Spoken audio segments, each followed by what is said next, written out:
देवी अहिल्या विश्वविद्यालय द्वारा दीक्षांत समारोह का आयोजन किया गया, जहां पर विद्यार्थियों को स्वर्ण पदक से नवाजा गया। इस दौरान राज्यपाल आनंदी पटेल भी मौजूद रहीं। साथ ही शिक्षा मंत्री मोहन यादव, मंत्री उषा ठाकुर, मंत्री तुलसी सिलावट, सांसद शंकर लालवानी भी मौजूद रहे, जहां विद्यार्थियों को राज्यपाल द्वारा स्वर्ण पदक देकर सम्मानित किया गया। देवी अहिल्या में दीक्षांत समारोह का आयोजन किया गया था, जिससे विद्यार्थियों को स्वर्ण पदक देकर नवाजा गया। वहीं सबसे ज्यादा 8 स्वर्ण पदक कीर्ति जैन को देकर सम्मानित किया गया। वहीं राज्यपाल पटेल ने अपने संबोधन की शुरुआत में सभी विद्यार्थियों को बधाई देते हुए सीधे में हुई बस दुर्घटना के बारे में कहा कि दुर्घटनाएं अनिश्चित होती हैं, कब कहां किस रूप में घट जाए कुछ कहा नहीं जा सकता। दुर्घटना हुई है वह बहुत दुखद है। मृतकों में इम्तिहान देने जा रहे युवक युवती भी शामिल थे। जीवन के सपने संजोए युवाओं का असमय निधन अत्यंत हृदय पीड़ा है। मैं श्रद्धांजलि अर्पित करती हूँ। वहीं अपने प्राणों को संकट में डालकर लोगों को सुरक्षित निकालने वाले शिवानी, लवकुश, रिया, सत्येंद्र शर्मा के साहस की मैं सराहना करती हूँ और हमें इन सभी से प्रेरणा लेनी चाहिए। वहीं राज्यपाल आनंदीबेन ने अपने संबोधन में और भी कई बातें कही। देवी अहिल्या विश्वविद्यालय इंदौर के गौरवशाली दीक्षांत समारोह के इस अवसर पर मंचासीन उपस्थित उच्च शिक्षा मंत्री डॉक्टर मोहन यादव जी, इसरो के पूर्व अध्यक्ष श्री एस किरण कुमार जी, मंत्री श्री तुलसीराम सिलावट जी, मंत्री श्री उषा ठाकुर जी, सांसद श्री शंकर लालवानी जी, कुलपति प्रोफेसर रेणु जैन जी, उपाधि प्राप्त करने वाले सभी छात्र छात्राएं, विश्वविद्यालय के सभी अधिकारीगण, कर्मचारीगण और उपस्थित सभी देवी और सज्जनों,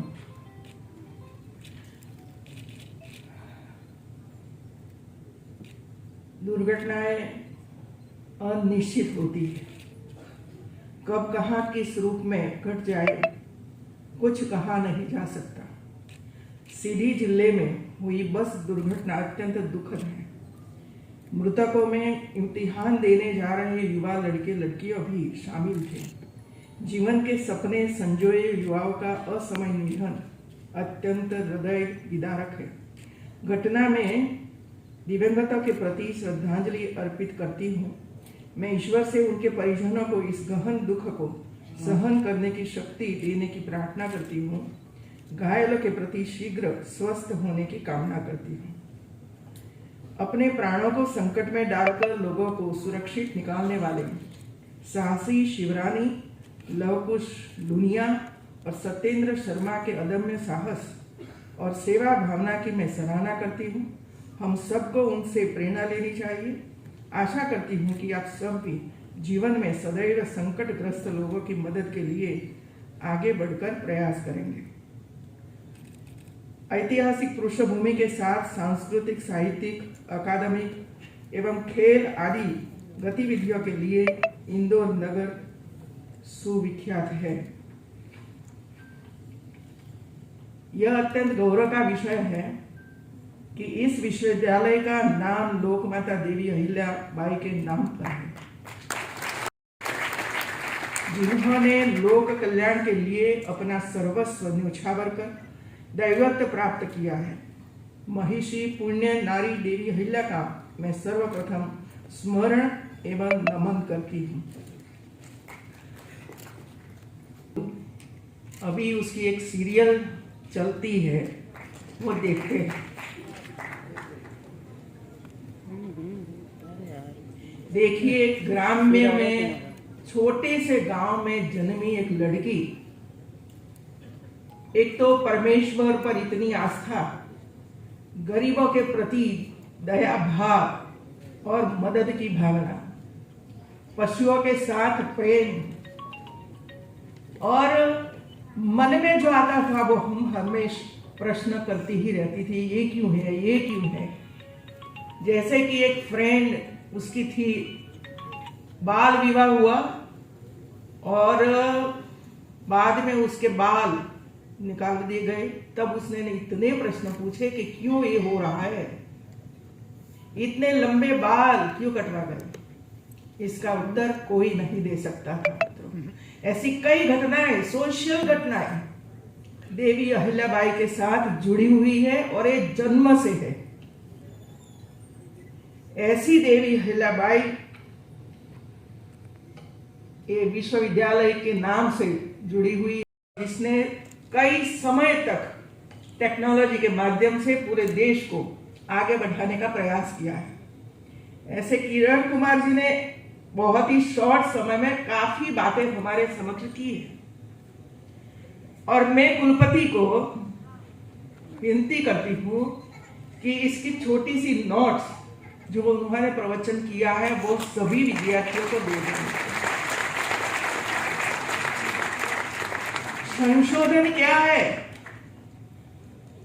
और संशोधन क्यों किया, किसको लाभ प्राप्त हुआ, कितना नुकसान नहीं हुआ भारत को, चाहे समुद्र में हो, चाहे नदी किनारे पर बसते हुए हो, चाहे पहाड़ों पर हो, चाहे हमारे जवान हो जो 20-20 माइनस डिग्री में 50 माइनस डिग्री में काम करते हो, उसको क्या चाहिए, ये सब रिसर्च करके वे लोगों को दिया गया है। कितनी बारिश आई पहले तो पता ही नहीं चलता था मित्रों। आज फोरकास्टिंग होता है, इस दिन बारिश आएगी, इतनी झड़प से विंड आएगा, इतना नुकसान करेगा, समुद्र में इतने हाई वाले मौजे उछलेंगे और काफी कुछ वे लोग हमें बताते थे। तो आज मानव जीवन हम बचा सकते हैं, उसको जो जरूरत है वो भी हम पहुंचा सकते हैं। कोई फंस गए तो आर्मी वाले उसको बचाते हैं हेलीकॉप्टर के माध्यम से। मित्रों कहाँ है, कैसे चलता है, तो ये सब सैटेलाइट के माध्यम से चलता है। तो ये पीएचडी का विषय है मित्रों। आने वाले 10-15 साल में देश को आत्मनिर्भर बनने के लिए क्या जरूरत है वो ढूंढना और सरकार के समक्ष वो रखना, ये हमारा कर्तव्य है मित्रों। वो ही पीएचडी होना चाहिए।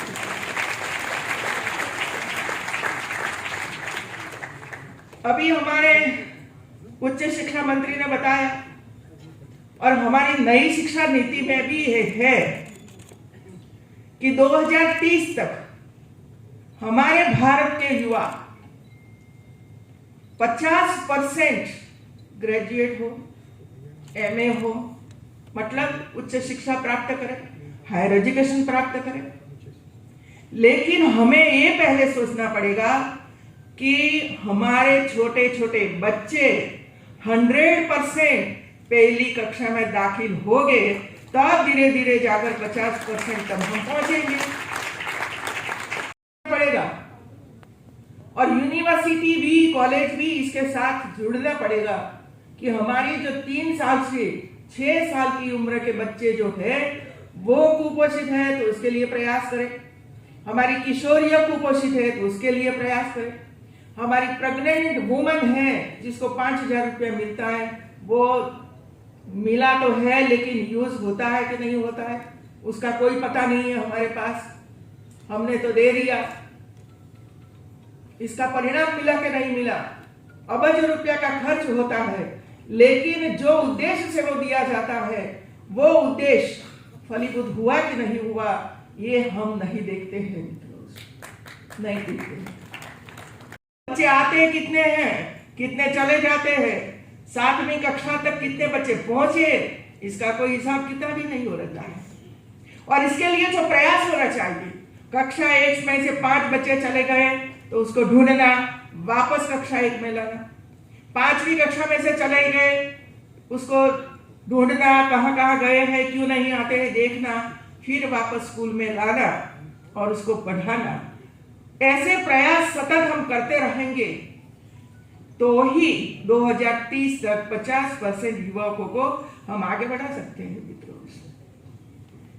एक बात ये भी आई कि हमारे बच्चे कुपोषित हैं, क्यों कुपोषित हैं, क्या जरूरत है वे लोगों को, सरकार क्या करेगी बच्चों के लिए, कैसे करेगी, हेल्थ की दृष्टि से ऐसे बच्चों को कैसे ढूंढकर वो स्वस्थ बने इसके लिए प्रयास करेगी।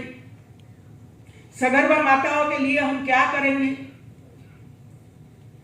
इसके पहले हमारी बेटियों की ओर तो हम देखते नहीं हैं। जो 13, 14, 15 साल की बेटियां हैं वो ही कुपोषित है। हमें ये ढूंढना पड़ेगा, स्कूलों में हो या तो यूनिवर्सिटी में हो, जो बच्चियों हमारी है, स्टूडेंट्स है, सबका हीमोग्लोबिन टेस्ट करवाना ही पड़ेगा। और इसमें जो कुपोषित बेटियां हैं जिसमें HB मतलब हीमोग्लोबिन 10% से कम है, उसका हीमोग्लोबिन बढ़ाने के लिए प्रयास करना पड़ेगा। और वो प्रयास होगा कि 100% हमारी युवा बेटियां सुपोषित है, 13% से ज्यादा लहू में, खून में हीमोग्लोबिन है, तब जाकर वे एक सशक्त बच्चे का जन्म दे सकती है। कुपोषित बच्चों का जन्म नहीं देगी। हम सब प्रयास करते हैं, लेकिन जो ग्रासरूट में जो प्रयत्न करना चाहिए, ये हमारा प्रयास नहीं है मित्रों, ये हमारा प्रयास नहीं है। अभी ये आया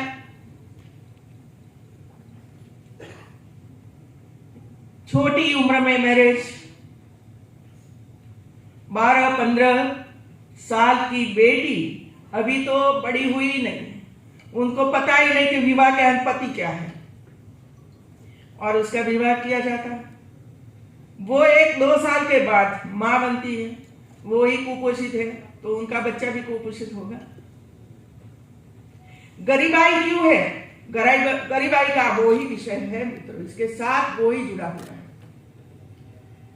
और इसी वजह से हम नीचे से शुरू नहीं करेंगे तो जो हमें परिणाम चाहिए वो परिणाम नहीं मिलेगा मित्रों। और इसी वजह से ये नई शिक्षा नीति आई है, आपने भी इसका अभ्यास किया होगा। नई शिक्षा नीति में ये सभी बातों का सम्मेलन है। इसमें आंगनवाड़ी के बच्चों पर, सगर्भा माता पर, हमारी किशोरियों पर ज्यादा से ज्यादा बल दिया गया है। इसमें नई शिक्षा नीति में काफी नई शिक्षा नीति में है मित्रों। इसमें मैं एक ही बात बताऊंगी, टीचिंग मेथड। यदि आप बच्चों को, उसको किसमें रुचि है, किस तरह पढ़ाना है, क्या पढ़ाना है, कैसे पढ़ाना है, वो स्वयं हमारे अध्यापक नहीं सिखेंगे तो बच्चों की ओर हम क्या रखेंगे मित्रों। मैं पढ़ती थी, बीएड करती थी, बीएड मैंने किया 1966 में, 66 में। तब तो आपका जन्म भी नहीं हुआ होगा। तो हमारे एक अध्यापक आते थे, वैसे तो सब अध्यापक आते थे, लेकिन ये वो अध्यापक अपनी नोट लेकर आते थे, नोट। तो सभी पत्ते टूट गए थे, सभी।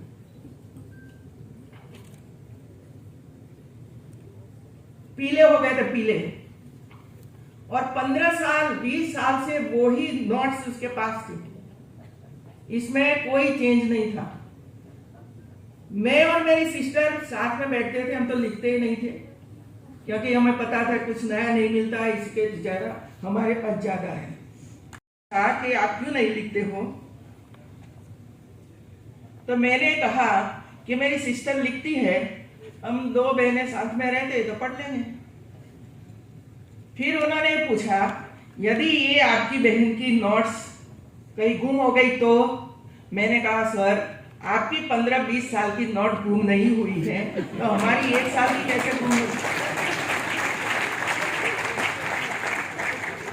1 साल में किसे गुम हुई? स्थिति वैसी है आज भी।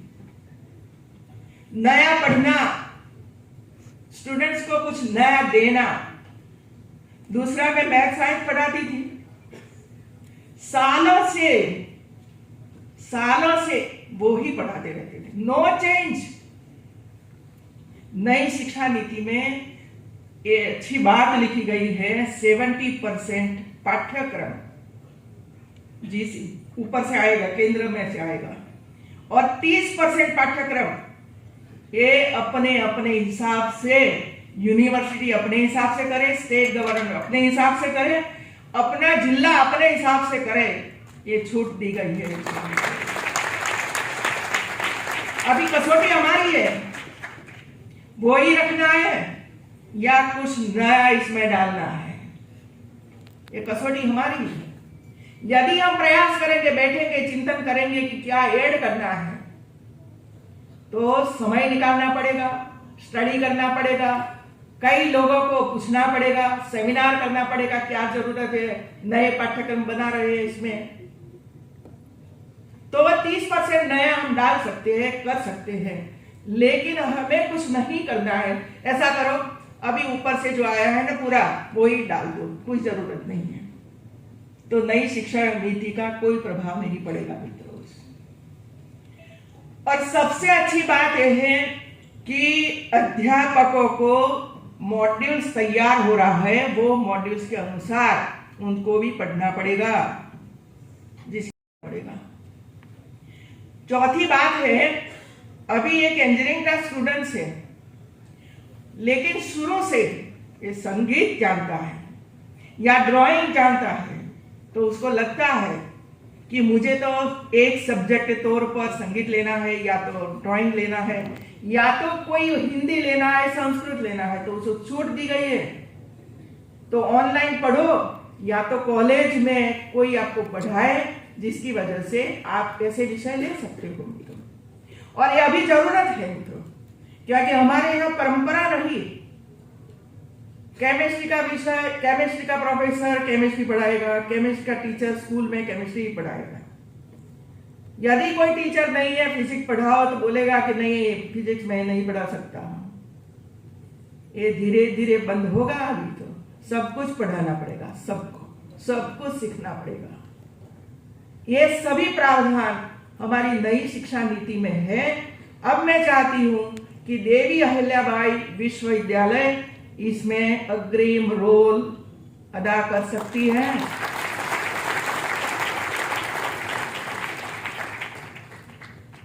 एक बात और, A+ आपने लिया है मित्रों, राजभवन में, मतलब मैं इधर आई राज्यपाल के रूप में, सभी यूनिवर्सिटियों को एक एक करके राजभवन में बुलाया। पहले तो मैंने स्वयं स्टडी किया मित्रों कि क्या है रैंकिंग में, फिर वीसी को बुलाया, चर्चा की और आदेश दिया कि आपको इस विषय में आगे काम करना है। प्रेजेंटेशन तैयार करके लाइए मित्रों। एक एक्सपर्ट कमेटी मैंने बनाई, क्योंकि पता ही नहीं था, एक्सपर्ट कमेटी बनाई। एक्सपर्ट कमेटी मेरे साथ बैठती थी, मैं भी 10-10, 12-12 घंटा बैठती थी सबके साथ, और हमारे वीसी बैठते थे, और एक एक पॉइंट्स लेकर आपकी यूनिवर्सिटी में क्या हुआ है, क्यों नहीं हुआ है, क्योंकि सबका मार्क्स है, सबका मार्क्स है। और सभी वीसी यही बोलते रहते थे कि हमारे अध्यापक नहीं है, हमारे वो नहीं है, और इसी वजह से हम रैंकिंग में आगे नहीं बढ़ सकते हैं। अभी मैंने देखा कि उसका तो मार्क्स ही 20-25 था, और रटन वो ही करते थे कि अध्यापक नहीं है, संविदा है, तो हम क्या करें। फिर बताया कि मुझे बताइए कि सोशल काम करने के लिए, सामाजिक सरोकार के लिए कितने मार्क्स है। 75। इस पर आपने कुछ काम किया है? नहीं। तो आप रोते हो 25 मार्क को, और 75 मार्क्स है कि कोई गांव गोद लेना है, बच्चों को गोद लेना है, कहीं पानी का प्रबंध करना है, या कोई स्टडी करके रिपोर्ट करना है, कोई जर्नल बनाना है, कोई रिसर्च अच्छा करना है। ये सब बातों के लिए 75% मार्क्स, उसके लिए कुछ नहीं करना। तो भार दिया, क्या करना चाहिए उस विषय पर मैंने रखा कि ये करो, ये करो, ये करो, ये सब कुछ हम कर सकते हैं मित्र। और ये सब प्रयास करने के बाद समितियां बनाई। क्या आपकी यूनिवर्सिटी में समितियां बनाई? 6-7 समिति बनाई और ये 7 पॉइंट्स है, तो 7 समिति एक एक पॉइंट पर चर्चा करें और देखें कि देखा मार्क्स कितना है और क्या कमी हमारी है, देखो और आगे बढ़ो। सब कुछ बंद करवाना है तो सबका अकाउंट होना चाहिए और डायरेक्ट पेमेंट राज्य सरकार के माध्यम से वहां जाएगा या केंद्र सरकार देती है तो डायरेक्ट वहां जाएगा। भ्रष्टाचार खत्म हो गया मित्रों।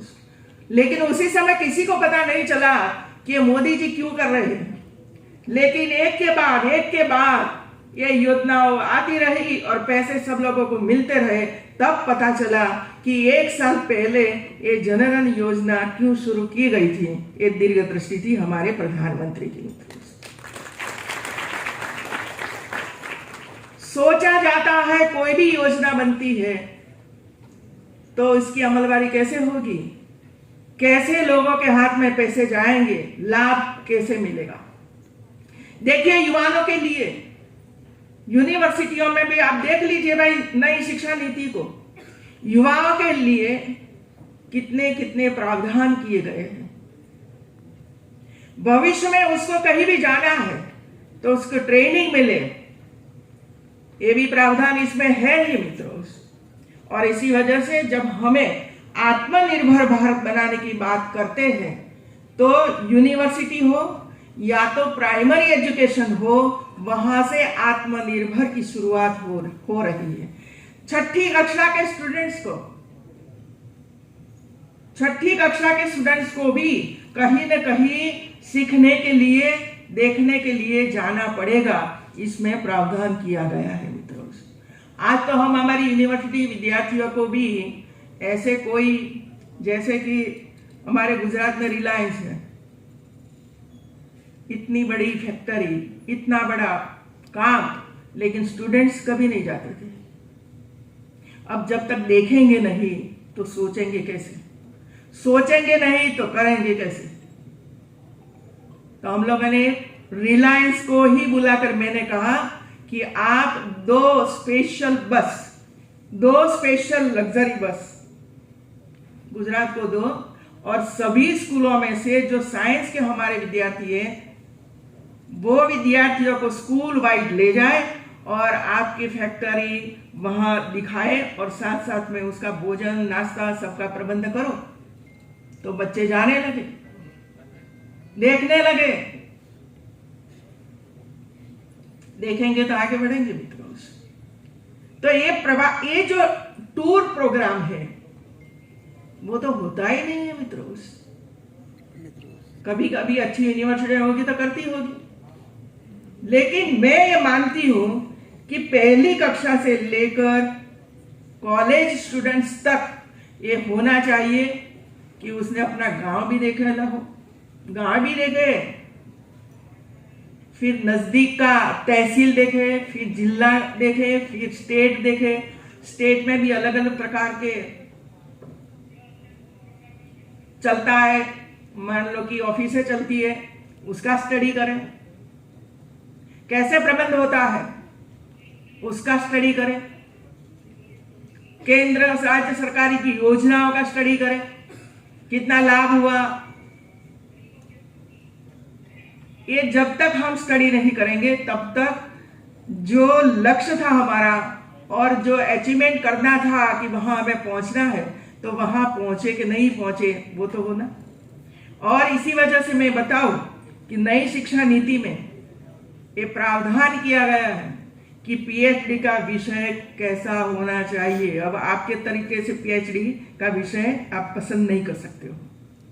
क्या जरूरत है देश को, क्या जरूरत है स्टेट को, एजुकेशन में क्या जरूरत है, महिलाओं के लिए क्या जरूरत है, ऐसे विषय को सिलेक्ट करके आपको पीएचडी का सब्जेक्ट दिया जाएगा, उस पर आपको अध्ययन करना है और जो इसका जो प्लस माइनस आता है वो सरकार को देना है और उस पर सरकार सोचेगी कि ये जो हमारे पास रिपोर्ट आया है इसमें इतनी गलतियां रही हैं, उसको सुधारने के लिए हम प्रयास करें। ये स्टडी होना है। Bureau report Canon news.